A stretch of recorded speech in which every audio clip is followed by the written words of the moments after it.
अवाम से घबराने का हक उन्होंने पहली तकरीर के बाद ही छीन लिया था। अब घबराए घबराए पूरे मुल्क में घूम रहे हैं। बात हो रही है दम एतमाद की गेम में किसका पलड़ा भारी है किसका नहीं। थोड़े से नंबरों का फर्क है जो कि पूरा ही नहीं होने में आ रहा और दोनों तरफ से इसी वजह से दावे भी बहुत किए जा रहे हैं और इल्जामात भी खूब लग रहे हैं। ये भी कहा जा रहा है कि खरीदो फरोख्त हो रही है, ये भी कहा जा रहा है कि लालचें ऑफर्स दी जा रही हैं। लेकिन क्या ये वाकई ऐसा है? इसी सिस्टम का कसूर है जैसे कि सेनेटर साहब भी कह रहे थे और ऐसी ही कुछ मिलती जुलती बात सिराजुल हक साहब ने भी की। इसका मतलब क्या है? ये क्या बताता है इंसान को? ये किसी को भी जो पॉलिटिक्स में इंटरेस्टेड भी नहीं हो, ये बताता है कि they are making a fool of the law. ये कानून की तर्जे उड़ा रहे हैं। ये हमारे सिस्टम, इंसाफ के सिस्टम को तबाह कर रहे हैं। और ये सिस्टम हमारे को गवर्नेंस सिस्टम है हमारा, जो खुला खरीद फरोख्त बोली। यार व्हाट इज दिस? जय हिंद, स्वागत है आप सबका दी तथ्या न्यूज में। साथियों, पाकिस्तान में इस समय जो है सियासी अफरा तफरी मची हुई है। पाकिस्तान में जितना ऑपोजिशन है, जिसको लीड कर रहा है मौलाना फजलुर रहमान, उसने दावा कर दिया है कि हमारे पास में पूरे वो हो गए हैं सांसद और पूरा खरीद फिरोख्त सब आरोप लग रहे हैं कि इन्होंने खरीद ली, इन्होंने ये कर ली, पीटीआई लगा रही है इमरान खान पार्टी। लेकिन लगभग ये तय हो गया है कि शायद एक हफ्ते के अंदर अंदर पाकिस्तान में सत्ता परिवर्तन हो जाए, जैसी खबरें आ रही हैं। और अब जो सत्ता आ रही है उसमें एक बहुत ही बड़ा रोल रहेगा मौलानाओं का। तो पाकिस्तान हम कह सकते हैं कि बिल्कुल जो है वो अफगानिस्तान बनने की राह पर है, उसी तरफ में वो आगे बढ़ रहा है। पूरी चीज़ क्या उधर हम चलते हैं। आप चैनल को सब्सक्राइब करके बेल आइकन दबा लें। आज इस वक्त जब मैं आपसे गुफ्तगू का शर्फ हासिल कर रहा हूं, पेट्रोलियम मसनूआत इस वक्त भी दुनिया में उसकी जो शरह है वो बुलंदी की जानिब जा रही है। और पाकिस्तान में एक इंतहाई सरप्राइजिंग, एक इंतहाई हैरत अंगेज मूव या एक इंतहाई हैरत अंगेज यू टर्न लेते हुए मेरे हैंडसम ने पेट्रोल डीजल की कीमतों में 10-10 रुपए की कमी फरमा दी है। जिन्होंने अवाम के मुकाबले में आईएमएफ से अपने ताल्लुक को मजबूत करने के लिए हर वो अवाम दुश्मन शर्त मानी भी और अवाम से बजोर कुवत मनवाई भी, आज उन्हें अवाम का ख्याल आया है। आज उन्हें अवाम का ख्याल आया है। बता रहे हैं कि टैक्स कलेक्शन चूंकि बहुत अच्छी हो गई है इसलिए अवाम को रिलीफ दे रहा हूं। कौम 1-1.5 महीने पहले तक चोर थी। अवाम से घबराने का हक उन्होंने पहली तकरीर के बाद ही छीन लिया था। अब घबराए घबराए पूरे मुल्क में घूम रहे हैं। उनकी घबराहट इतनी बढ़ गई है कि वो जिन्हें चोर नहीं डाकू कहा करते थे, गुजरात के चौधरियों को डाकू कहा करते थे, गुजरात के डाकुओं के पास जाकर के इमरान खान की फ्लाइट सजदा रेज हो गई है। ये उनकी मोहब्बत में नहीं गए हैं। ये पिछली मर्तबा इन्होंने जो चौधरी साहब को टेलीफोन किया था उस वक्त भी हुकूमत की बन आई थी, उस वक्त इन्होंने टेलीफोन करके जान छुड़ाई। और अब चूंकि बेरोजगार होने का खदशा है तो इसलिए खुद चल करके मेरे नाम नेहाद हैंडसम गुजरात के चौधरियों के रोटी शोटी खाने पहुंचे। वो 22 साल जद्दोजहद जो कतई किसी तौर भी जद्दोजहद नहीं कहला सकती, सब जानते हैं कौन सा शॉर्टकट लेकर के ये जद्दोजहद ठंडी पड़ गई है। लेकिन अब यूं लग रहा है कि मामलात बिल्कुल आखिरी मराहिल में दाखिल बहरहाल हो चुके हैं, क्योंकि अपोजिशन जहां ये कह रही है कि नंबर्स फाइनली पूरे हो गए हैं, वहीं पर कब इस तहरीक को पेश किया जाएगा उसके लिए भी फाइनल मुशावरत जारी है। और इस सिलसिले में एक अहम राब्ता हुआ है मौलाना फजलुर रहमान का मियां नवाज शरीफ साहब के साथ, और उसके बाद उन्होंने जरदारी साहब से भी गुफ्तगू की है और दोनों के दरमियान जो गुफ्तगू हुई उस पर उन्हें एतमाद मिल गया।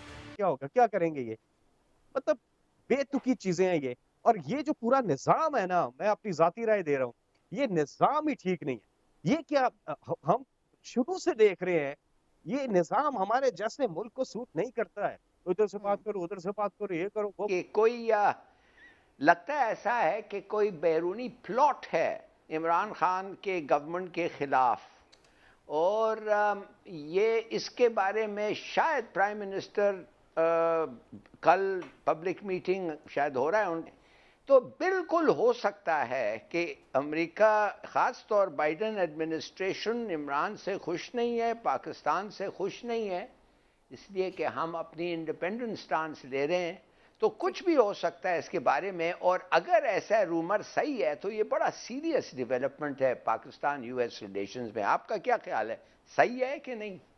जब जिक्र किया कि क्या चार्जशीट है इनके पास हमारे खिलाफ, तो वो एक चार्जशीट है कि क्यों पाकिस्तान कामयाब हो रहा है, आज क्यों एब्सोल्युटली नॉट हो रहा है, आज क्यों इमरान खान ने पाकिस्तान को उसके कदमों पे खड़े करने के लिए उस सफर पे रवां कर दिया है, आज क्यों इज्जत नफ्स जो है पाकिस्तान की इमरान खान साहब ने बहाल की है, आज क्यों वो कर रहे हैं इमरान खान साहब जो मुल्क के लिए, इस कौम के लिए, पाकिस्तान के लिए बेहतर है।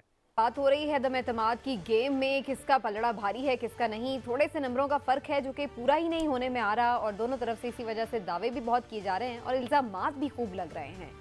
ये भी कहा जा रहा है कि खरीदो फरोख्त हो रही है, ये भी कहा जा रहा है कि लालचें ऑफर्स दी जा रही हैं, लेकिन क्या ये वाकई ऐसा है, इसी सिस्टम का कसूर है जैसे कि सेनेटर साहब भी कह रहे थे और ऐसी ही कुछ मिलती जुलती बात सिराजुल हक साहब ने भी की। कोई ये नहीं सोच रहा कि इतनी गैर यकीनी की जो सूरत हाल है वो मुल्क के लिए कितनी नुकसानदेह हो सकती है। देखिए असल चीज़ ये है कि मुल्क का फिक्र है नहीं ना, इस वक्त फिक्र तो है अपना, हुकूमत को भी और अपोजिशन को भी। हुकूमत को ये फिक्र है कि हुकूमत बच जाए, अपोजिशन को ये फिक्र है कि हुकूमत चली जाए, हमारे पास आ जाए, तो मुल्क कहाँ गया।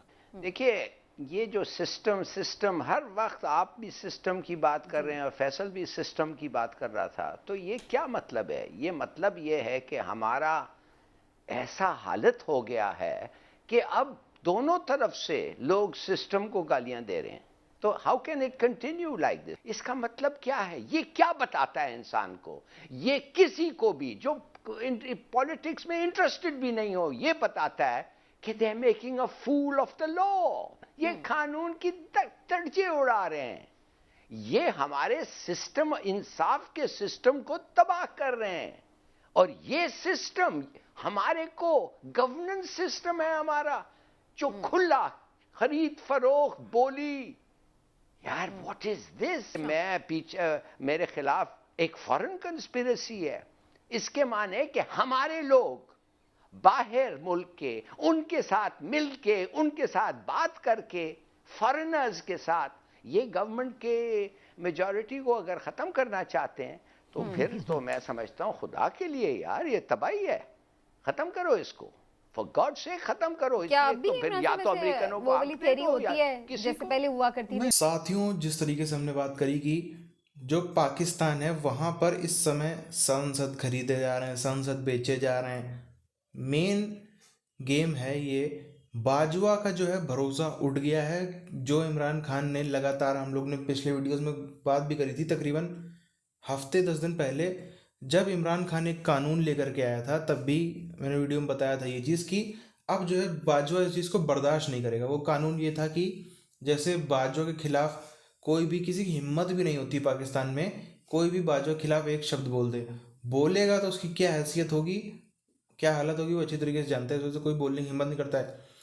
इमरान खान को जिसकी मर्जी आता है वो पकड़ के रगड़ देता है, जिसकी मर्जी आता है वो 4 गालियां दे देता है। पब्लिक को तो अब छोड़ ही दीजिए, पत्रकार ये वो दुनिया दिमाग का हर कोई उसको गरियाते रहते। तो वो कानून लेके आया कि जो है वो कोई भी सरकार के खिलाफ, या कुल मिला के उसका मेन मकसद ये था कि सरकार के खिलाफ कोई भी बोलता है तो उस पार्टी के जो कार्यकर्ता हैं वो उसको अपनी कम्युनिटी के खिलाफ मानेंगे और उस बोलने वाले व्यक्ति को उठा करके सीधे जेल में भर दिया जाएगा। था ये सब इसीलिए ताकि जो इज्जत बाजवा को मिल रही है वो इमरान खान को भी मिले। अब इमरान खान की ये जो ख्वाहिशें दर पर दर बढ़ती चली जा रही, बाजवा से टॉलरेट हुआ नहीं। बाजवा का हम इतिहास भी देखें, बाजवा के पाकिस्तानी फ़ौज का इतिहास भी अगर हम देखें तो किसी को भी बहुत ही ज़्यादा लंबे समय तक भी नहीं उन्होंने एक ही आदमी को बराबर सरकार चलाने दिया है, ना ही जो है वो किसी को सर पे चढ़ाया है।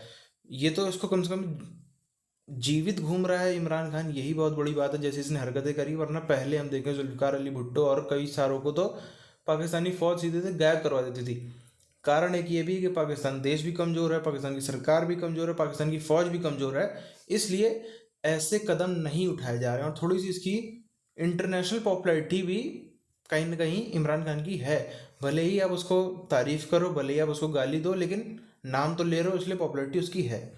अब हम देखें जो नई सरकार आने जा रही है, प्रधानमंत्री उसमें नाम तय है शहबाज शरीफ का, नवाज शरीफ का भाई, लेकिन ये पहले जैसी सरकार नहीं होगी नवाज शरीफ के टाइम जैसी।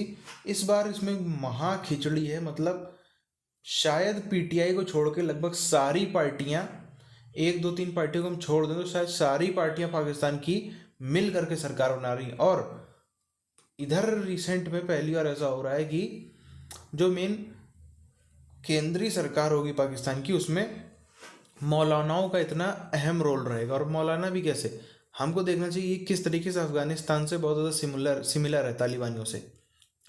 जो तालिबानी हैं सब वही मुल्ला मौलाना ग्रुप से आते हैं। यहाँ पे आप देख लो जो फजलुर रहमान की पार्टी है, ये भी इसमें, ये बाकायदा इसको मुल्लों की ही पार्टी बोली जाती है। इसमें जितने हैं सब मौलाना ही भरे हुए हैं, मतलब नॉर्मल लोग नहीं हैं, सब एकदम पक्के मौलाना की पार्टी है ये। जो तालिबानी है वो सब भी देवबंदी हैं, और ये जो है ये भी देवबंदी हैं। और हम लोग अक्सर बात करते हैं इस पर, अभी कुछ ही दिन पहले जो लोकल बॉडी इलेक्शन हुए केपी के राज्य में, उसमें बुरी तरीके से मौलाना साहब की पार्टी ने इमरान खान की पार्टी को हराया, एकदम धूल चटा दी। अच्छा, तो अब जो है ये हम कह सकते हैं कि पाकिस्तान बिल्कुल उसी दिशा की तरफ बढ़ रहा है जिस दिशा पे आज अफगानिस्तान खड़ा हुआ है। जिस तरीके से मौलाना पावर में आ जाएंगे तो वही सब कुछ चीज़ें, वही इस्लामी कानून, वही सब कुछ चीज़ें जैसे अफगानिस्तान में हमको देखने को मिल रही है वो यहाँ भी होगी। अब कुछ फ़ायदे ये हैं कि इससे काफ़ी पब्लिक की एक तो आदत नहीं है पाकिस्तान की ऐसे जो है ऐसे कानून झेलने की, तो पब्लिक इसको ज़्यादा लंबे समय तक झेल तो पाएगी नहीं, भले ही ऊपर तो कितना सपोर्ट करें, लेकिन जब इनके ऊपर लागू होगा तो ये लोग भी बौखला उठेंगे। दूसरी चीज़, इतने इसमें पार्टियां मिल के सरकार बना रही हैं, इतनी सारी पार्टियां मिलकर सरकार बना रही हैं कि वो बहुत ही कमज़ोर सरकार होगी। तो ये दोनों चीज़ें हैं जो इंडिया के लिए फ़ायदा करेंगी। बहरहाल इस वीडियो को खत्म करते हैं, मिलते हैं आपसे अगले वीडियोज़ में, तब तक के लिए जय हिंद।